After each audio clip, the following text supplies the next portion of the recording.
மாரி செல்வராஜோடைய டைரக்ஷன்ல துருவ் விக்ரமுடைய நடிப்புல தீபாவளி விருந்தாக வெளிவந்த படம் தான் பைசன் காலமாடன். இந்த படம் ரசிகர்கள் மத்தியில சூப்பரான ஒரு வரவேற்பு அடைஞ்சிருக்கு. நிறைய பிரபலங்களும் இந்த படத்தை பார்த்து வாழ்த்துக்களை தெரிவிச்சுக்கிட்டு இருக்காங்க. அண்ட் துருவோடைய நடிப்பு ரொம்பவே பாராட்டக்கூடிய ஒரு நடிப்பாக தான் இருக்கு. அண்ட் ரொம்பவே சூப்பராகவே அவுட்புட் வந்திருக்கு அப்படின்றது தான் விமர்சனமாக வெளிவந்துகிட்டு இருக்கு. ஸோ இந்த படம் வெளிவந்த இந்த 6 நாட்களில் சுமார் 40 கோடி கிட்ட வந்து கலெக்ட் பண்ணியிருக்கு.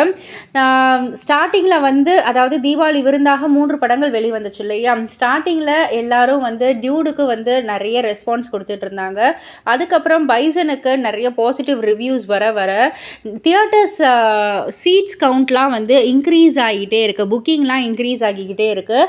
ஸோ நல்ல ஒரு வரவேற்பு அடைஞ்சிக்கிட்டு இருக்கு அப்படின்னே வந்து சொல்லலாம். இதை பற்றி நீங்கள் என்ன நினைக்கிறீங்க? உங்களுடைய கருத்து என்ன அப்படின்றத கீழே உள்ள கமெண்ட் பாக்ஸில் குறிப்பிட்டு சொல்லுங்கள். அண்ட் மறக்காமல் சினி வேர்ல்ட் சேனலை சப்ஸ்கிரைப் பண்ணி பக்கத்தில் உள்ள பெல் ஐக்கானை கிளிக் பண்ணிவிடுங்க.